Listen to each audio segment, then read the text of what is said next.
All customers who calling our Kenworth dealership out in the middle of nowhere asking where can I get DEF, panicked. We had our sales guys running around looking at internet maps trying to figure out, okay, you can go here, you can go here. Most of those were very, very quickly resolved. Most of the dealers, as they began to get these calls and questions, went out and took all the information we'd given them earlier, got refreshed on that, got out on the websites, advised customers, hey, throw an extra gallon in the toolbox and put a jug in there and you'll be fine if you have any issues.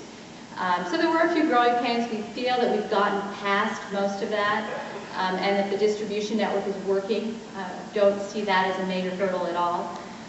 DEF pricing remains to be a little bit of an issue for us. Not necessarily how expensive it is. Kenworth runs customer councils, and we had our on-highway customers in our customer council in about 2 weeks ago. And it's that variability in pricing where they can't quite predict what their costs are going to be. It's that uncertainty that they don't like.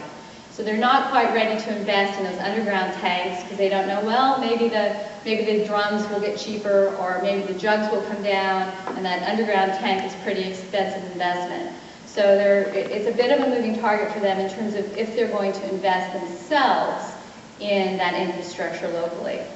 So they're waiting for that pricing to stabilize. Also, driving cross-country regionally, there is some variance between what DEF will cost you in Los Angeles and what DEF will cost you in Boston or on a turnpike out in the Midwest. There does continue to be some variance in that pricing. And what does that mean? It's not astronomical, but it leads to a bit of uncertainty with our fleet customers about what their overall costs are going to be, and they like to be able to predict that. So that's something that I think will get ironed out over time, but we're still at a relatively early stage for that pricing to settle down.